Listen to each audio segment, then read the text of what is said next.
NAU. So he's the VP of data platforms. And then he's got a colleague named Don Woodlock who owns their healthcare applications, which is this track care and health share. If you've heard those terms mentioned, they're both built on Iris, but they're like track care is like an EMR that could compete with Epic, but they only sell it in AP. And they have a data center where they host their customers in Australia. There could be another opportunity there, for their hosting infrastructure there. But they don't deploy it on Kubernetes today. That's where I think the virtualization conversation could get legs. And then HealthShare is like a healthcare integration platform to exchange data between different systems. Competes more with like something like Fuse. But it's also built on Iris. So, I think the virtualization discussion generally on Iris, if we can get them to support that, which is the Cliff Mason testing and all that, could help internally and externally for customers or software like OEMs that they have that deploy on VMware today. And then this project with Mark is really for this new product. You could get it, basically almost like, could be like an embed opportunity to sell OpenShift, to have OpenShift as just the underlying platform for their private cloud. Got you. Yeah, that makes sense. That makes sense. Now I'm able to connect to, those three different discussions that we had with Intersystems in the past. Okay. And I'll send you some notes that I took from just talking with some of these people at the event. But there's also a guy named Murray Oldfield who works for Mark, who out of Australia, and he's responsible for track care and the HealthShare stuff. And he's using quite a bit of Ansible today. But he was interested in learning more about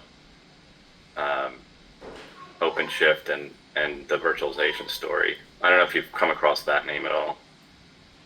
Is he under Don? He works for it's strange because Mark supports both teams essentially from an infrastructure perspective, but reports up to Scott, and Murray reports directly to Mark.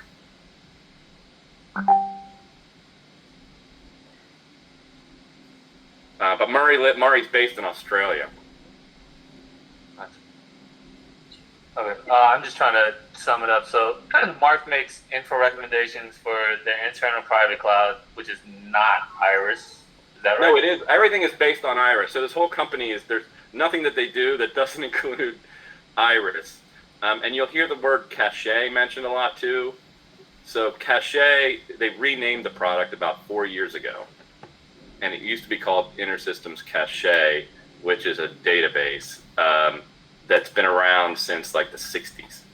And they renamed it Iris because people would always pigeonhole them as like this legacy dated company. And so they renamed it Iris and tried to add some analytics capabilities to it about 2 or 3 years ago. And so everything they do is built on that software. Yeah. And they are trying to host this IRs on OpenShift and OpenShift virtualization. What was that? And they are trying to run this IRs on OpenShift. Yeah. So that's like I think Mark. What is it?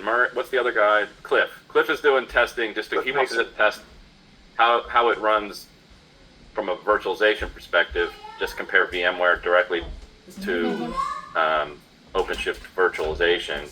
But Mark's interested in more than just the virtualization thing. He wants to know. They want to adopt OpenShift as a platform and run Iris in containers on OpenShift. Okay. So that's kind of the difference, I think, between the two. Mark's looking at more than just the VM piece of it. Does Cliff report to Mark, or they're separate teams? So they're separate teams, which confuses things a little more.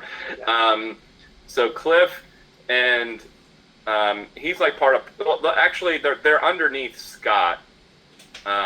There's a layer there where I think, and Todd, correct me if I'm getting this wrong, but Cliff reports up to a guy named David Weaver, who reports up to Scott. That's correct. and like it's like some of the product management team kind of falls under that as well. And the people that we work with on the partner side are part of product management and under Scott, because they don't have a separate like alliance team. Okay, well, that's super helpful. I'm going to share something just from some notes that we were taking.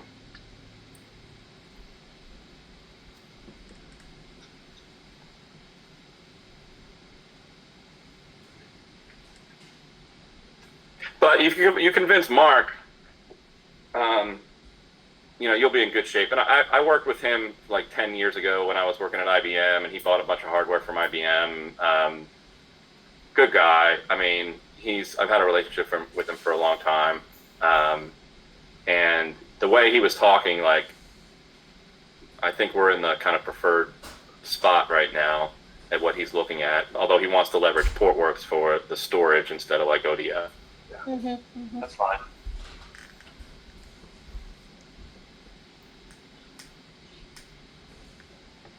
But my question for Todd maybe more is, we got to figure out, like, if on the cliff testing, how we make this relevant to like Epic and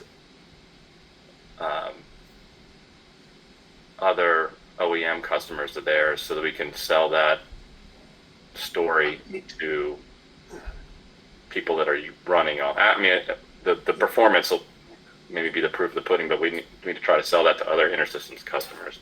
Yeah, and that's going to be the big thing. My conversation with Cliff at the Global Summit was exactly that. Having a conversation and trying to pull Epic in now is not too meaningful. But once Cliff gets his handle on the performance of Iris and Kubernetes, then we can start talking to the Epic side. But it's not actually Epic, right? It's that track care. So, well, there's kind of two avenues here as I think about it. I mean, for you, Epic doesn't matter, but for us it does. Like, TrackCare is an Intersystems product, so there's things that they could leverage out of their, for their like hosting center for TrackCare in the AP, based on the testing that we do. So Epic is also like Epic OEMs Iris to be their database for the Epic EMR, and that's like 70% of the revenue that Intersystems gets is from that. The challenge for us is, okay, let's say we do this testing, it shows that the performance with Iris is up to par with running on VMware. Then we can take that story to Epic to get them to support it. And then we'd have to work with other partners of Epic that are responsible for the infrastructure for Epic to see if they can then take that story to sell more, OpenShift as an option for Epic customers. So it's kind of like there's like 4 things we have to do to kind of get into here. But this is number 1, is just showing that it performs well, right? But that's not necessarily that doesn't necessarily make you more money. No, but it helps. Because we have other customers running Epic. We could speak. Hey, we're so deep in this industry and field that we might be running the database that runs your Epic. I think it makes us sound more credible. Yeah. Yeah.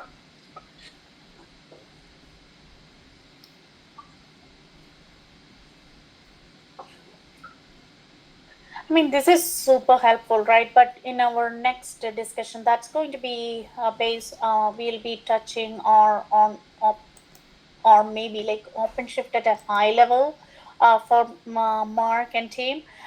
So what do you think? Like, we should do an EBC kind of, meeting with them first before we dig deeper into the technical capabilities?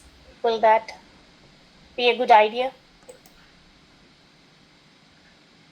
I mean, my thought is that you want to get technical quicker than, Mark, so he ran a session at the summit where he basically was demoing it running on like EKS. Okay. So he's done quite a bit of work on EKS and AKS. during the meeting, he showed a bunch of different architecture kind of diagrams for folks that are interested in running it on those platforms. And then he kind of, on the on-premise side, he kind of mentioned, oh, you could do this on OpenShift or something, but he did, they haven't done any real testing there. But he's pretty familiar. I would say he's got a familiarity with Kubernetes and running it on those platforms. So as a starting point for your discussion,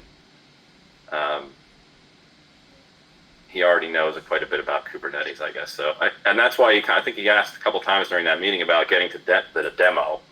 Okay, sure. So I wouldn't waste too much time on the high-level stuff is kind of my recommendation. Gotcha. Yeah. Yep. And I think that everyone at Intersystems is going to be focused on performance metrics as a main focus. Yeah.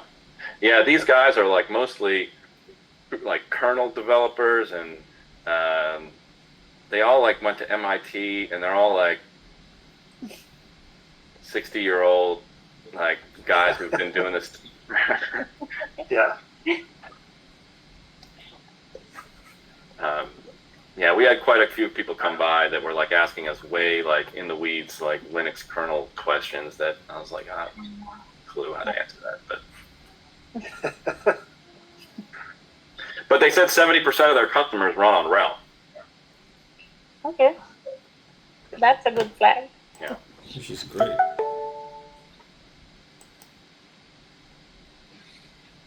Sounds good. No, this is helpful for me. It doesn't look like Eric's going to make it. He didn't text me back. The other question before Greg and I were talking about before everyone joined was really about the license requirements for Mark's needs. So Cliff, doing the other avenue of testing, has